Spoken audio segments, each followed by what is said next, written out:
Hello everyone, চ্যানেলে সবাইকে স্বাগত জানাই। আশা করছি তোমরা সবাই খুব ভালো আছো আর আমিও ভালো আছি। আজকের ব্লগটা হলো আমার বেবি শাওয়ার নিয়ে। আমার 9 মাসের বেবি শাওয়ারে আমাকে কী খাওয়ানো হলো সেটাই আমি তোমাদের সাথে শেয়ার করব, যেটা অনেক দিন আগেই হয়ে গেছে।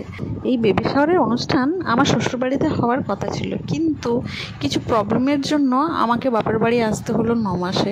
এবং এখানেই আমার মা বললো যে এখানেই আমার বেবি শাওয়ার করানো হবে। তো আমার ভাইয়ের বউ আমাকে আমার পছন্দ মতো সমস্ত কিছু রান্না করে খাইয়েছিল। তো কী খাইয়েছিল আমাকে রান্না করে সেগুলো সব তোমাদের সাথে শেয়ার করব। তো সঙ্গে থাকো আর দেখতে থাকো। আমার জন্য রান্না করেছিল ভাত, মুগের ডাল, 9 রকমের ভাজা, আলু পোস্ত, পনির, পায়েস, মাছ। এর সাথে ছিল ছানার জিলিপি, ছানার পায়েস, ছোট্ট একটা কিউট মতো কেক, আর 5 রকমের ফল, 9 রকমের মিষ্টি এবং বিভিন্ন টাইপের স্ন্যাক্স ছিল। শাশুড়ি মায়ের অনেক ইচ্ছে ছিল আমার স্বাদের অনুষ্ঠান করার, বাড়িতে বড় করে এবং আমার পছন্দ মতো সমস্ত কিছু রান্না করে আমাকে খাওয়ানো। কিন্তু ভাগ্য খারাপ থাকলে যেটা হয়, আমার শাশুড়ি মায়ের মা মানে আমার দিদা মা কিছুদিন আগে মারা গেলেন। তার জন্য শাশুড়ি মাকে বাপের বাড়ি চলে যেতে হলো। তাই আমাকে হঠাৎ করে বাপের বাড়ি আসতে হলো এবং আমার স্বাদের অনুষ্ঠান বাপের বাড়িতেই করা হলো। যদিও বাপের বাড়িতে ঘরোয়াভাবে অনুষ্ঠানটা খুব ছোট্ট করে হয়েছিল, কিন্তু আয়োজনের কোনো ত্রুটি ছিল না। আমার এই প্রেগনেন্সি জার্নির ব্লগ তোমাদের যদি ভালো লেগে থাকে তাহলে আমার চ্যানেলটিকে সাবস্ক্রাইব করে অবশ্যই আমার পাশে থেকো। আমাদের এই ছোট্ট সোনাময়ীকে রেখে আমার ইচ্ছে মতো সব কিছু পদ বানানো যে কি অসম্ভব ব্যাপার, সেদিন খুব ভালোভাবেই টের পেয়েছিলাম। রান্নার টুকটাক হেল্প মোটামুটি সবাই একটু আধটু করেছিল, বাট এইটুকু বাচ্চাকে রেখে রান্নাঘরে এই গরমের মধ্যে রান্না করা অসম্ভব ব্যাপার ছিল।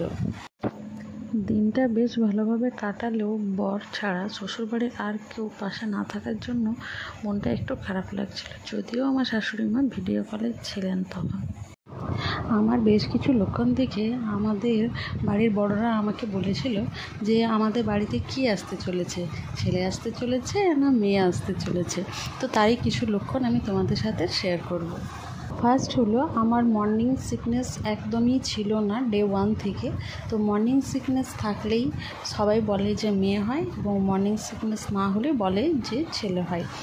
সেকেন্ড হলো, আমার খাওয়ার মধ্যে পছন্দ ছিল যে আমি সব রকমই খাবার খাবো, বাট মিষ্টি জাতীয় খাবার আমার একদমই পছন্দ ছিল না। তো সবাই বলে মিষ্টি খেলে মেয়ে হয়, এবং মিষ্টি যদি না পছন্দ হয় তাহলে ছেলে হয়। আর থার্ড হলো যে আমার বেবি বাম্প এতটাই বড় ছিল এবং সেটা দেখেও বোঝা যাচ্ছিল, এবং তাছাড়া আমার টামিটা ছিল ওপরের দিকে। টামি যদি ওপরের দিকে থাকে তাহলে সবাই বলে যে ছেলে হয়, টামি নিচের দিকে থাকলে তাহলে বলে যে মেয়ে হয়। আর স্কিন যদি ডাল হয়ে যায় বা স্কিন যদি আগের তুলনায় অনেক ব্ল্যাক হয়ে যায় তাহলে বলে যে ছেলে হয়, এবং স্কিন যদি গ্লো করে তাহলে বলে যে মেয়ে হয়। তো আমার স্কিন পুরো ব্ল্যাক হয়ে গিয়েছিলো এবং প্রচুর পিম্পলস এসেছিলো মুখে এবং পুরো পিঠের মধ্যে। আমার বেবি শাওয়ারের ভিডিও তোমাদের কেমন লাগলো অবশ্যই আমাকে কমেন্ট বক্সে কমেন্ট করে জানিও। আজ এখান পর্যন্তই। নেক্সট ভিডিওতে আমার হসপিটাল জার্নি কীরকম ছিল সেই নিয়ে ব্লগ আসবে খুব তাড়াতাড়ি। তো আজকের মতো এখানেই, টাটা।